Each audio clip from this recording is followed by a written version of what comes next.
Hey guys, we are out here at the park and we already came across some mushrooms. We're supposed to be looking for morels today, but you know me, if we see any kind of random fungus, we're gonna do something about it. So I already asked Vanessa here, what's the difference between these little mower mushrooms, these, I think, Paniolus species. All right, you see these guys down here. We got these ones here. See those? But then, only a few feet away, we got this other one over here, and it's not even the same mushroom. It's a different species entirely, but what do you notice different about this one versus the other ones we just saw? Well, the cap of it is rounded more, not so fanned out, and the stalk is thicker. Another thing I'm just going to indicate, and I can zoom in on the camera here and point it out, it's got a different texture. Yeah, the texture, I noticed that's like bumpier. Yes, that rough texture. The other one's smooth, this is rough. Exactly. These are all telltale signs that you can use to help you identify it. You got to analyze lots of different things. We're going to go ahead and pull this one out too. And if I had a knife, I could dig. Oh, I got a knife. Well, look at this. I actually have a broken garden trowel, which is perfect, but it's perfect for digging out mushrooms too. But anyway, now we can actually see what's really going on with this thing.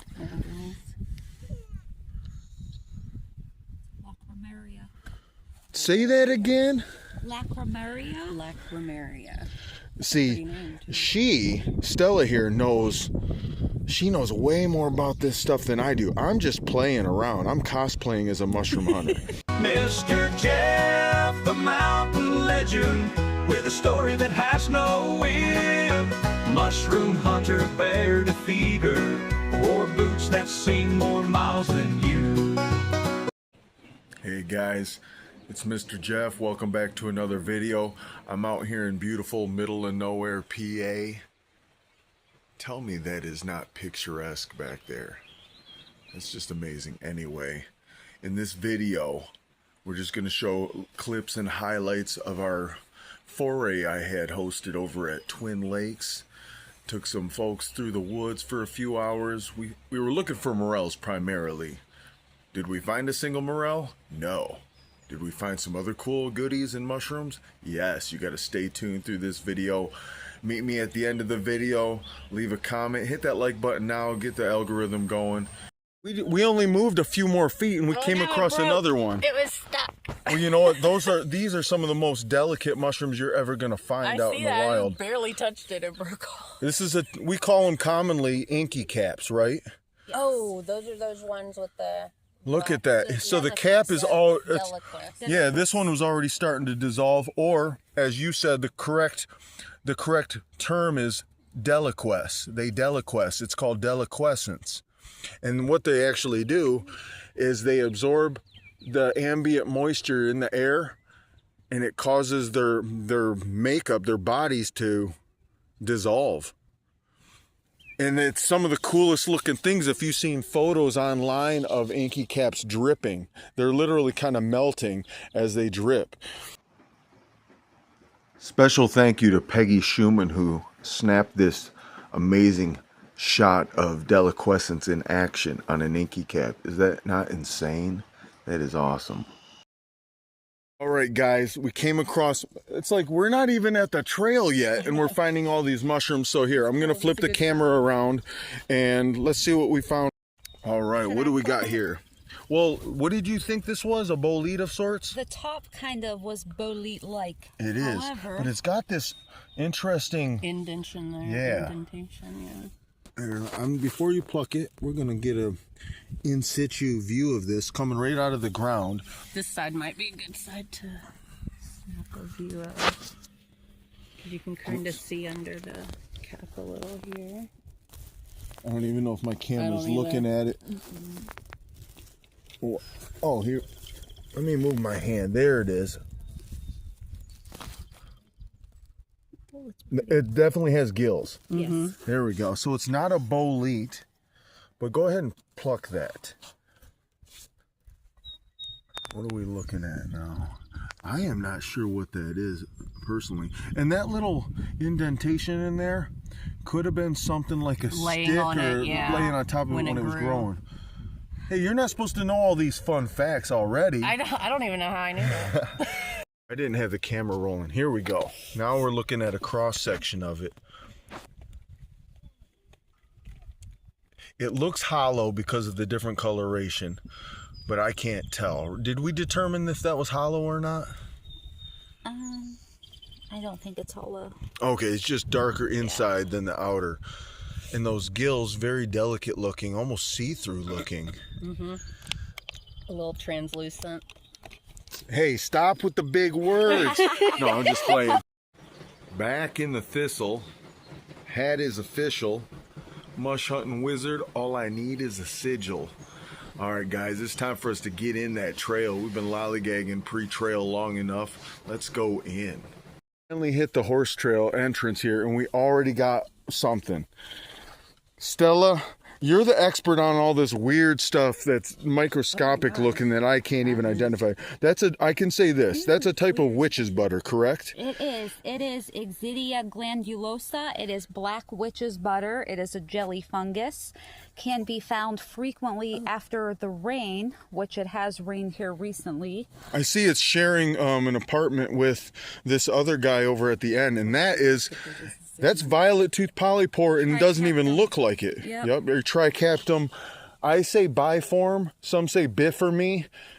Either way, it is a tricaptum species, and the violet tooth kind of has a cat's tongue appearance. We're going to zoom in on the texture of the underside here. It's not gills, it's not pores, it's teeth.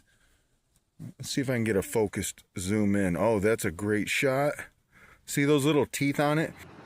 In stark contrast, you can see what the violet tooth polypore here looks like when it's brand new, fresh, and so clean. This photo was taken by Stella and thought I'd share it with you guys. This is what they actually do look like, brand new. All right, I know because we had already peeked on this path. Here they are right here. We were right up on them. We knew that there was some pheasant backs coming up, and here they are, guys. That one looks amazing. This is the one I really want to catch on film because it looks pristine, still has that pheasant back appearance. The rain hasn't washed it off. Look at that. And here you can see, using American measurements, it's about this, it's a little bit smaller than the size of my tumbler's diameter. All right, I'm gonna move some of this around here. Come here.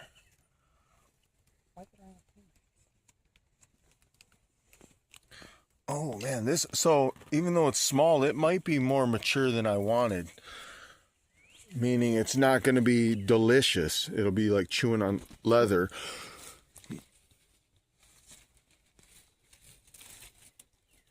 There we go. And I got it all dirty. It was so clean. And then I dropped it right in the ground. Here we go. I like the shape of those. Yeah.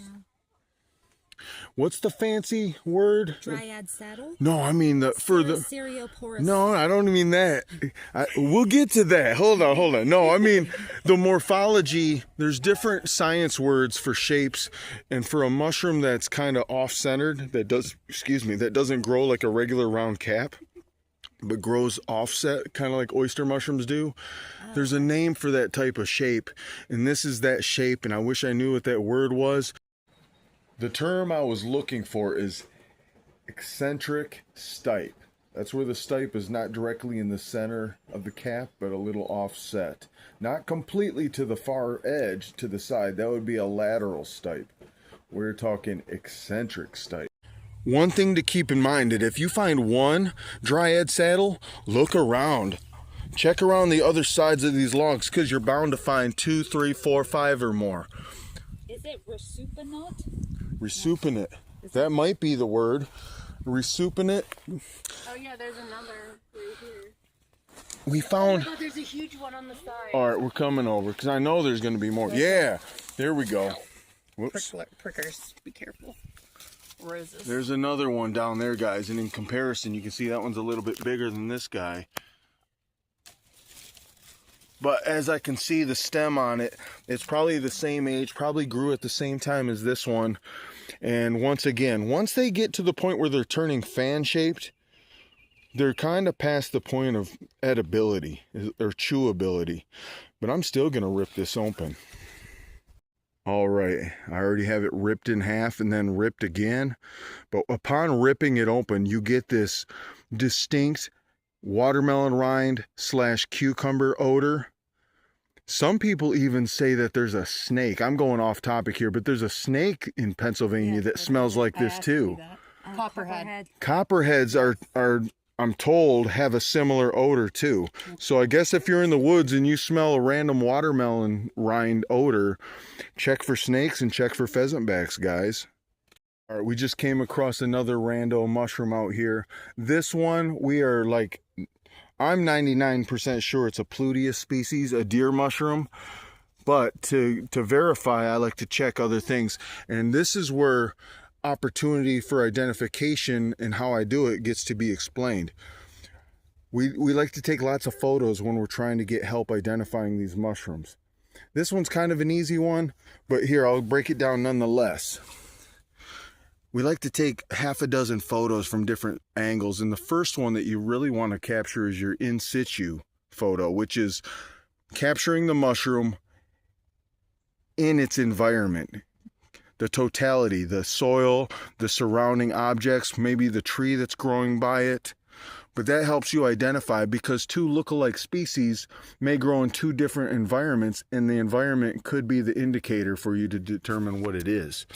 All right, so this ain't a photo, but I'm kind of just using my video to do the photoing. All right, let's clear out around it too. You can actually see the stipe. One thing I notice is it doesn't have any visible mycelial fibers above the ground. Some species do, not in this case, but it is growing kind of on a funky angle here. Hey, there we go. Oh, that's cool looking. I like how it fanned up. Yeah, this is a Pluteus. How do I know this? Well, a couple things. The pink underside gills is a telltale. Even though this is old, I can still see the hints of pink. My camera's probably not catching it, but I see it live. Let's go ahead and point out another thing. It's got the telltale racetrack, or how the gills come out from the cap and they kind of go back into the cap. They do not attach directly to the stipe at all. They're cap only, which leaves this kind of what I call the racetrack, that circle that wraps around the stipe there. Pluteus are known for that. And I should be able to break the stipe off right there, and then you can see the full circle. Oh yeah, that's cool. There. Some people tell me that Pluteus has a certain smell too. Let's go ahead and smell it. Let me bring it close to the smell-o-vision. Can you guys smell that? No, I'm going to smell it now. It has a distinct odor that's kind of like this weird chemical smell. Not bleach, but go ahead and tell me if you guys can identify that smell. Because I don't know. It just smells... Is that what you call it? It's definitely not appealing. And that could also be the beginning of rot too. Yeah, because that is kind of an older mushroom. We may find fresher Pluteus, and if we do, we will smell those. All right, guys, we came across what has been identified tentatively as Satharella. I'm not arguing it, but we're going to get some closer shots of some of these. What's the common name of Satharellas, you say? Brittle stems. Brittle stems, not brittle gills, which would be your Russulas, yes. Lactarius and Lactifluus. No, these are brittle stems. They're known for their thin caps and brittle stems. And yeah, let me pluck this one, because there's something neat about this the cap on this. It's got this kind of a waviness to it. You see that? The stem, or I keep saying stem. The cap has this irregularities going on. Ruffles have ridges, and so do these. There we go. All right, underside. I'm noticing that dull gray color. There we go. And brittle stem. Let's find out how brittle. Just with my thumb. I mean, it does kind of crumble. I wouldn't say it's as brittle as a Russula mushroom. Cap's very thin. But yeah, the cap itself does break pretty easily. They probably wanted to call it brittle cap, and they're like, oh wait, there's already one that's called that. We have to call it brittle stem now. No, but we got a few of these out here, guys. Where did we find the other ones? Right under this log. There's one there too. There's one right And you there. see another one. Oh, there we go. There's a prime example. I know there was some over here somewhere. There's one. There's a younger one. Nice. Guys, we found another mushroom. This time a polypore growing on the side of a mossy log. Oh yeah, there's a few of them on that log. No, those look like crack caps. So maybe that one is as well. Let's find out. Oh, that was a lot harder to rip off than I thought. Yeah, they are woody. Like, it's like they take the wood fibers and reconstitute it into their own body. But they are dense and woody, and they are difficult to break off. But you did well. So the underside on this, that's typical color of your crack cap. That kind of like brownish tan. That color, now I'm catching it in the light. But that other one looked white underneath, so it may not even be the same species. Yeah. Look at that cute couple. All right, we're going to pass that along while I grab this other guy and find out what it is.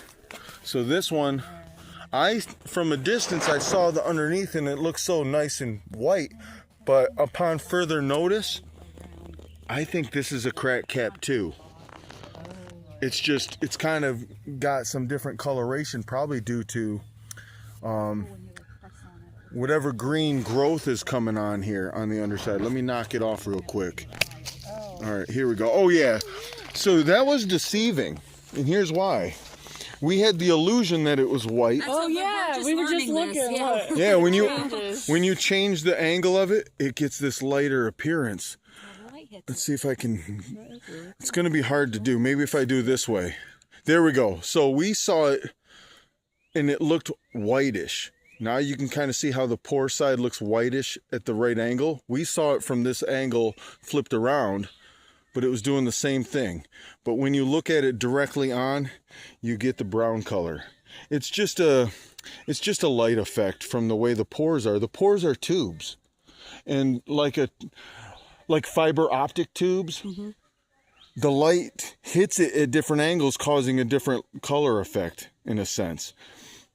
There we go. Fancy. But yeah, this is actually one of my favorite mushrooms. It's because I did a deep dive and I explained in a previous video on my channel the ecology of this and how it interacts with The wood. the locust trees and the beetle.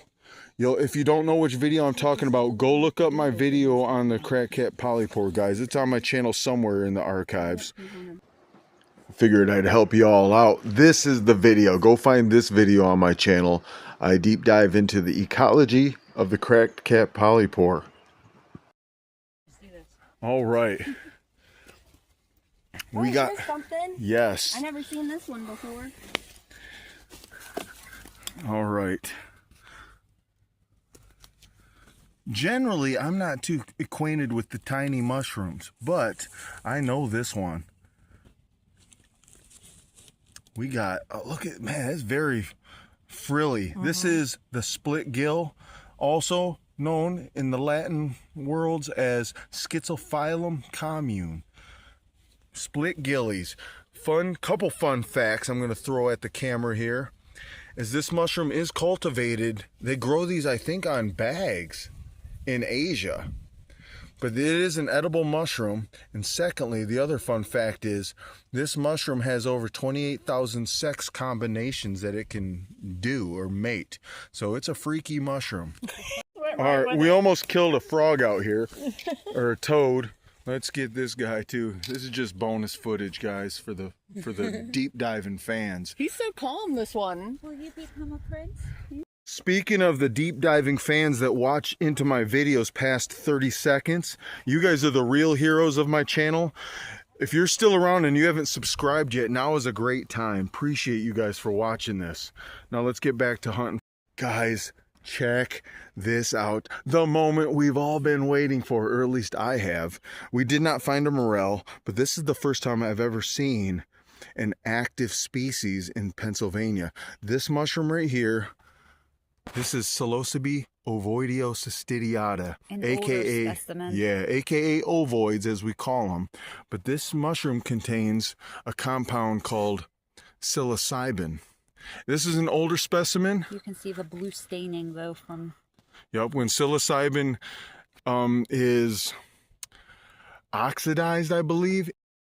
Or is it polymerization that's taking place? I kind of forget. And I even did a video on mushroom colors. You'll have to go check that one out. I'll post a little picture of what that video thumbnail looks like here too.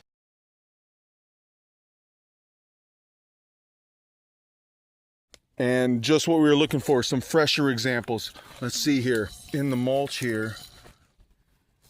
See, you can kind of see the green tinge on this one already. And yeah, the young ones have like a nice like whiter stipe, and one key indicator is you see how they have like the lines at the top of the stipe.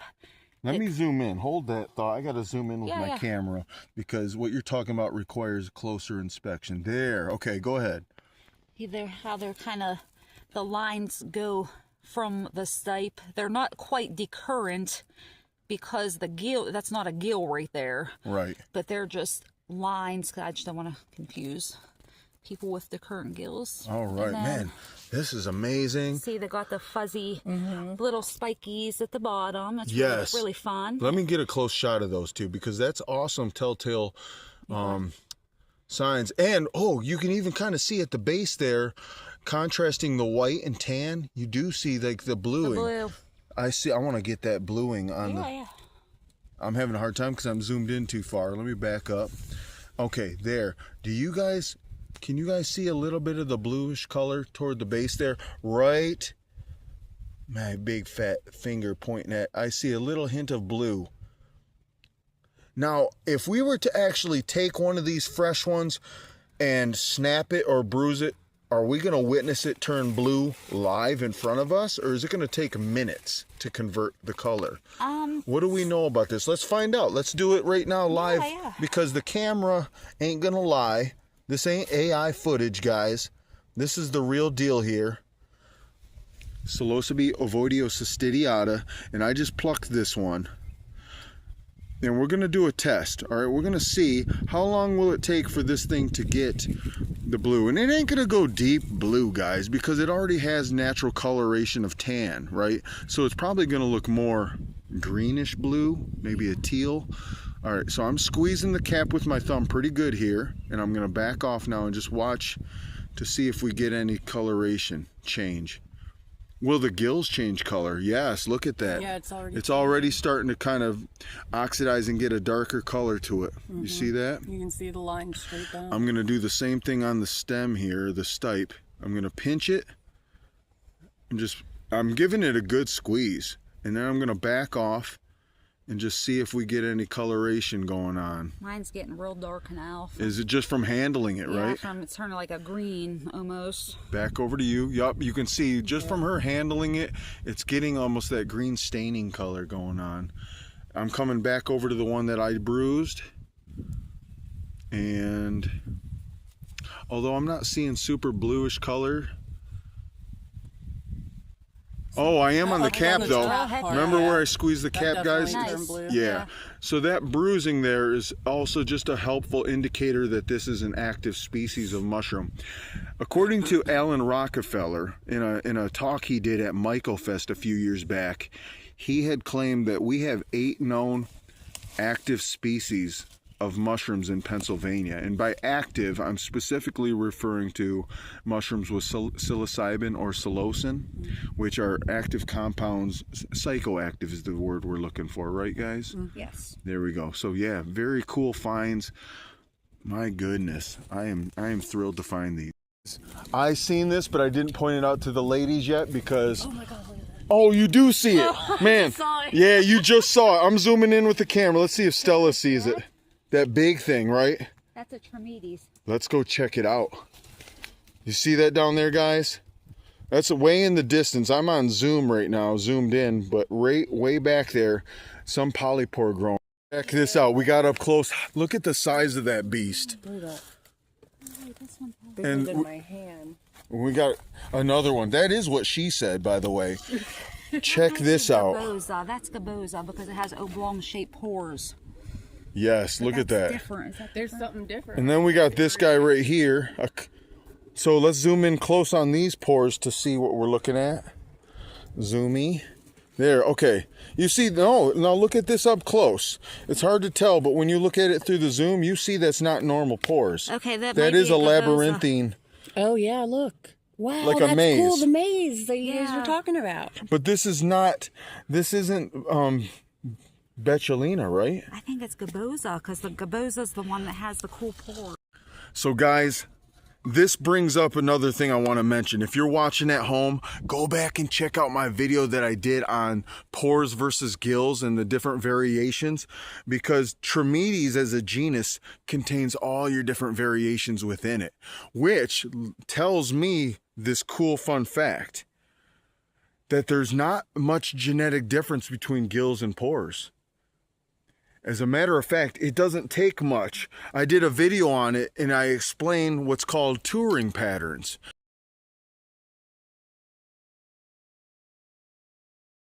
And this is what I'm talking about. You get these cool different variations in pores all within the same genus, Trametes. So we are believing this is Gabosa. I mentioned Gabosa in the video. Guys, we just stumbled across a few species here. First, we got the wood ear coming off the ground here, it looks like, but it's actually probably some buried wood. That's Psilocybe. Oh, look at, there's a big chunk of it too. See those guys? Those are Psilocybe cup fungus. Oh, not wood ear? No. Oh, my bad. She's saying it's a cup fungus, which also we got this scarlet cup fungus over here. These guys are tiny though. I'm gonna zoom in to catch these ones. They're pretty. The color is so vibrant. Now, these have a cousin that are green, and they turn the wood green, and some people actually use the green wood to make crafts and jewelry out of. I don't know if we'll see any of those in the woods today, but this is still a strikingly beautiful mushroom to find. Technically, I call it a mushroom. It's not a true mushroom though. These are ascomycetes. These are more closely related to morels than any true mushroom. This is the And tiniest that's all. mushroom I've ever seen in my life. Same with these two. These are not true mushrooms. Any cup fungus is going to be closely related to morels in the sense that they're ascomycetes. Look at that thing. That's the tiniest mushroom I've ever seen. That is what she said. So we've been on this for dang near 2 hours, and we're supposed to be morel hunting. Did we find any morels yet? No. Did we find everything else under the sun? Yes. Blame it on the ADD, baby. We ain't finding no morels though. We ain't done yet though. I'm pretty sure we are gonna find at least one morel. I'm definitely gonna try to get me some ramps. Don't be telling G's. Oh my gosh, that's huge. That looks like a platterful mushroom. Look how big the stalk is. Wait, what do you call this stalk? It's not called a stalk, right? Stipe. Stipe. But if you call it a stem or a stalk, I ain't judging. These are comparable. A lot of people mistake the Pluteus mushrooms for these. Which I did at first, and you were like, no, I think that's a platterful. So Don't rip that one out yet. Yeah, they get a bit larger. we'll determine when we pull it out eventually. You're Yeah. going to get some. Put this Okay. in there, take a picture. So this is a Megacolybia mushroom that kind of looks like a Pluteus species. However, the stem's a bit different. The mushroom itself, they get much larger, I believe, and the Pluteus has like a pink tinge to the stem, or to the gills, I mean. Not this though. Not this No, one. super This white. one is, yeah, almost like a cream to white color. Yeah, and it has like how the stipe is very thick. Chunky stipe, There's yes. like some. And another thing, the stipe is not lines on perfectly there. circular. It's almost like a oval shape, or Yes. it's kind of flatter on one side than another. I don't know if you can show that on the camera, but like from one angle it's thinner, from another side profile it's wider. So the the stipe is irregular, or I don't know what the term would be, but it's definitely not perfectly circular. And I guess not but more of like a but. Pluteus and this, if you were to accidentally mistake one for the other, you're still going to be safe in the edibility department because they're both edible. Just know that you ain't the expert. You'd be talking shiitake if you said this was Pluteus. Check this out, guys. We've been out here for hours, haven't found a single morel, but you know I love my pheasant backs. And even though these bad boys are way past their prime for eating, look at the size of those. Hold on. To give you a comparison, yeah, there we go. Wow. That's bigger than my shoe, I think. Yup. That's huge. Massive. Now, something already came through, and that's No, that's a person. I think a person maybe cut that off. It's like such a clean cut. I don't know. I'm not sure, but still very cool looking. I almost want to rip this off, but I almost want to just leave it too. It can grow back, yeah. I mean, CO2, right?